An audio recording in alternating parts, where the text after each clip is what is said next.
नमस्कार साथियों, मैं राकेश वर्मा आप सभी का स्वागत करता हूं आपके अपने परिवार एशियन गुरुकुल पर। दोस्तों, बिहार सरकार के द्वारा लगातार शिक्षकों की बहाली देखने को मिल रही है, लेकिन अन्य विभागों में भी रिक्तियां हैं, वहां पे भर्तियां देखने को नहीं मिल रही है। जबकि स्वास्थ्य विभाग, कृषि विभाग, शिक्षा विभाग में ही शिक्षकेतर कर्मचारियों की काफ़ी बड़ी संख्या में रिक्तियां हैं, उनमें भी भर्तियां आनी चाहिए एवं अन्य विभागों में भी भर्तियां आने चाहिए। आपने देखा कि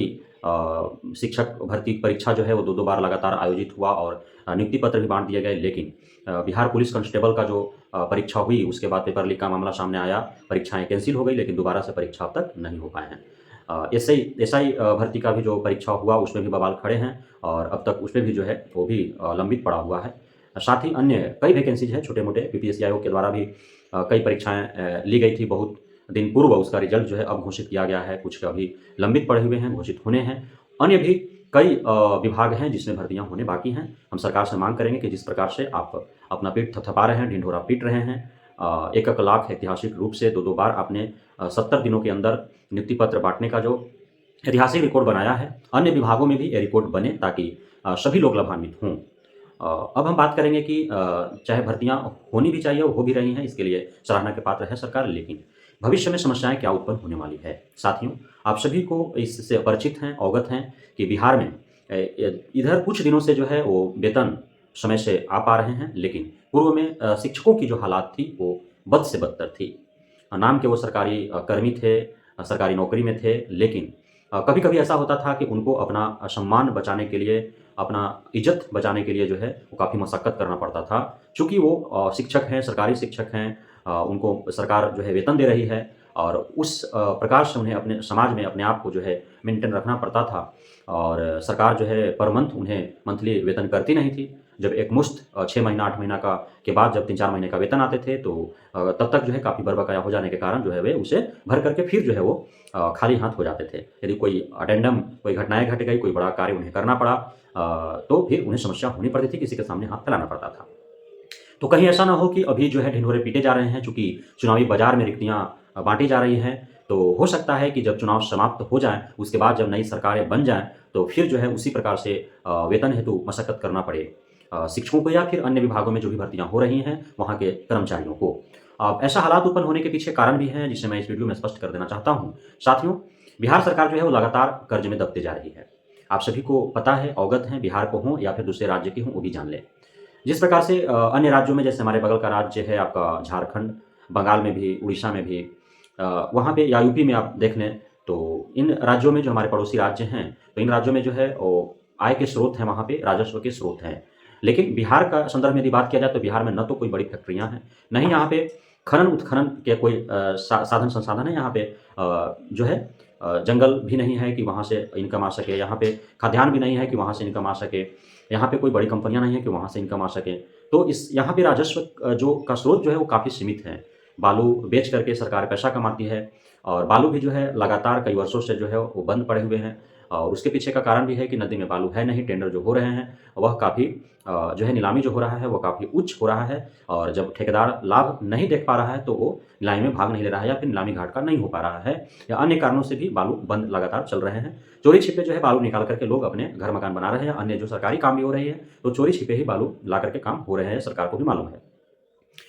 बात कर लिया जाए यदि दारू का, तो दारू से इनकम बहुत अधिक था, लेकिन अभी चूँकि दारू बंद है बिहार में, तो उससे भी इनकम बंद है। तो अब और जो है आय के स्रोत क्या हैं? जो टैक्सेज वगैरह प्रत्यक्ष कर, अप्रत्यक्ष कर जो हैं सेंट्रल गवर्नमेंट उसमें जो बिहार की हिस्सेदारी है वो देती है या फिर भी राज्य सरकार जो अपना टैक्स लगाती है, तो उसमें जो उसका आय है और कोई साधन-संसाधन तो है नहीं।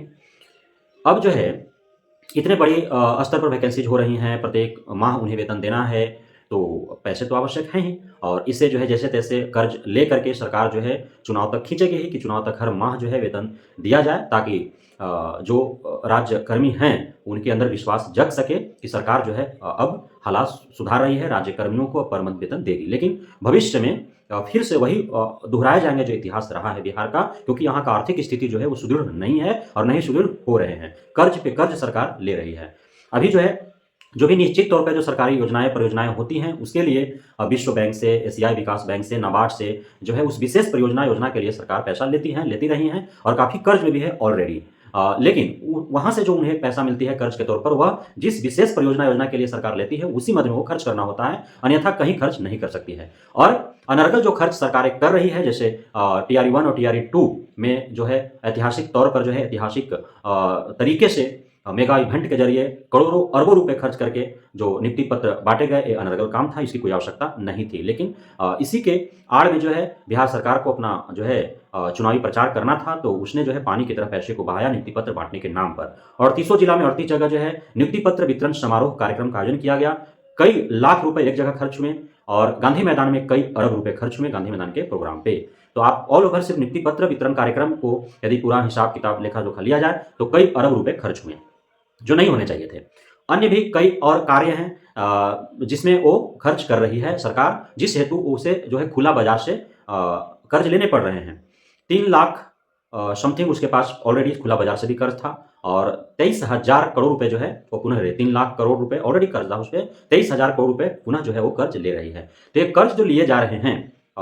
इस हेतु ही लिए जा रहे हैं कि जो सरकार नौकरियां दे रही हैं उन्हें पर मंथ सैलरी देने हैं तब तक जब तक कि चुनाव समाप्त नहीं हो जाते। चुनाव जब विधानसभा का चुनाव 2025 में होगा तब तक जो है विभिन्न विभागों में सरकार जो वादा की है 10 लाख नौकरी और 10 लाख रोजगार का, वो पूर्ण करने के लिए पूर्णतः संकल्पित है और उस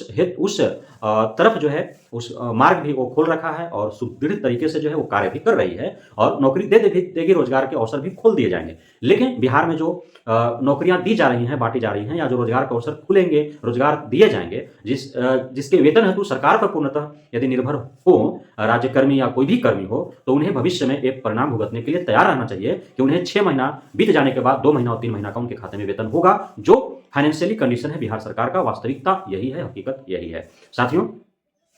विभिन्न विभागों में देख पा रहे हैं आपकी शिक्षा विभाग में शिक्षकों की भर्ती हो रही है, यहाँ ढिंढोरे पीटे जा रहे हैं। बिहार सरकार जो है खुद के पीठ थपथपा रही है और खुद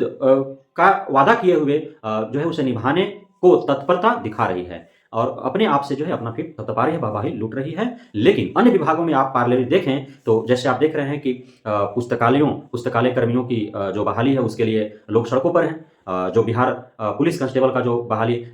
6 महीना पहले जो परीक्षा हुई वो रद्द हो गई परीक्षा, उसके बाद दोबारा अब तक परीक्षा नहीं हो पाई है। पेपर लीक के मामले और अन्य तरह के गड़बड़ियों का, अनियमितताएं का जो है वो लगा आरोप। उसके बाद एसआई भर्ती के लिए परीक्षा हुई, उसमें भी अनियमितता और गड़बड़ियों का जो आरोप लगा। पेपर लीक के मामले, घोटाले के मामले जो है वो धांधली सेटिंग के मामले सामने आए, फिर बोर्ड के अध्यक्ष को हटाया गया, उसके बाद से अब तक उस पर अमल नहीं हो पाया है। साथ ही आप देख पा रहे हैं नर्सिंग जो कर्मी हैं उन्हें जो है पेंशन के लिए तो कोई वेतन के लिए जो है आंदोलन कर रहे हैं। आंगनबाड़ी के लिए देखे आपने कि आंगनबाड़ी जो कर्मी, जो महिला हमारे माताएं बहन थी, वो जब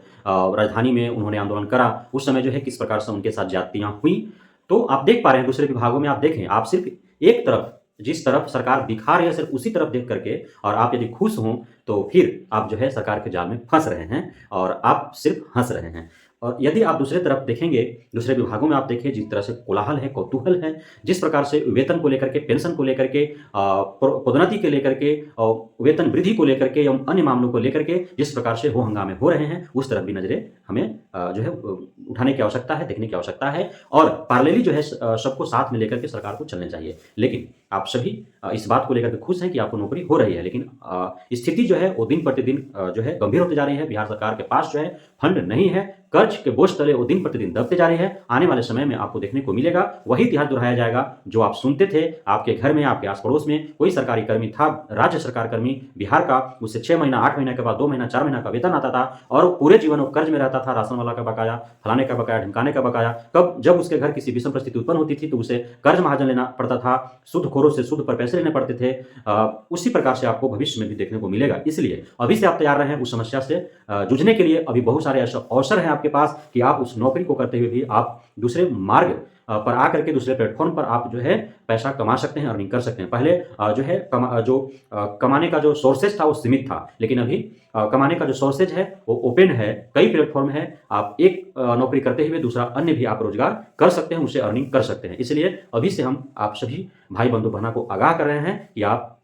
ये नौकरी करते हुए आप बिहार के राज्य सरकार के राज्यकर्मी हैं, चाहे आप शिक्षक हैं, शिक्षकेतर कर्मचारी हैं, या स्वास्थ्य विभाग में हैं, कृषि विभाग में हैं, आप पुलिस विभाग में हैं, प्रशासनिक विभाग में हैं, या अन्य किसी विभाग में हैं। यदि राज्य सरकार के अंतर्गत आप यदि राज्यकर्मी हैं तो भविष्य में आपको 2025 जब चुनाव होंगे उसके बाद आपको वही स्थिति देखने को मिलेगा जो पहले था। 6 महीना 8 महीना पर 2 महीना 3 महीना का आपका सैलरी आएगा, आप कर्ज के बोझ तले दबेंगे। इसलिए अभी से आपको प्लानिंग करना होगा, अपने भविष्य कैसे आपको अच्छे रखने हैं, आप कैसे सुरक्षित रह सकते हैं, कैसे आपके पास बैलेंस हो ताकि विषम परिस्थिति में आप जो है उस समस्या से जूझ सकें। इसलिए आप अभी से कोई प्लेटफॉर्म एक तय कर लें कि आपको किस प्रकार से पैसे अर्निंग करने हैं। हालांकि सरकारी कर्मी जो हैं, राज्य सरकार जो है सरकारी कर्मी बना करके उन्हें गुलाम बनाने की कोशिश कर रहा है, अन्य कार्यों में संलग्न न हो, इस हेतु वह 9 से 5 बुला रही है ताकि वो कोचिंग ट्यूशन भी न पढ़ा सके और जो पढ़ा रहे हैं उन पर कार्रवाइयां भी हो रही है, अन्य प्लेटफॉर्म पर जाकर के वो सेवा न दे सकें। ऐसा व्यवस्था है। जब तक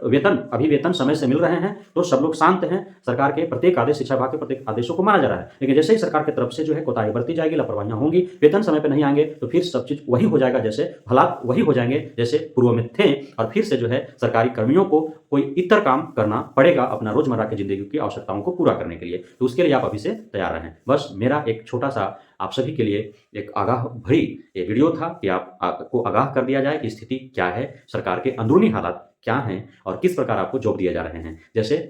कोई व्यक्ति जब अपने बेटी का, बहन का शादी करता है, पूरे समाज को दिखाने के लिए जो है वो नाना प्रकार के जो है मिठाइयाँ जो है भोज में जो सभी को जो प्रीत भोज होता है, बारात आता है या फिर जो भी होता है उसमें खाने पीने की चीज़ें जो व्यवस्थाएं बनाती हैं, या फिर वहाँ पे ऑर्केस्ट्रा होते हैं, बड़े बड़े सिंगर को बुलाए जाते हैं, लेकिन वो खुशियाँ बांटता है लोगों को, लेकिन उसके पीछे का जो दर्द है वो शादी के बाद जो है पता चलता है। उसी प्रकार से अभी जो है खुश सब दिख रहे हैं, खुशियाँ बांटी जा रही है, लेकिन उसके पीछे का जो दर्द है वो अभी 2025 के बाद ही आप सभी को समझ में आएगा, एहसास होगा। तो बहुत बहुत धन्यवाद आप सभी साथियों का हमारे साथ जुड़े रहने के लिए, बढ़ने के लिए, हमें इतना प्यार देने के लिए, हम पे भरोसा बनाए रखने के लिए। जय हिंद।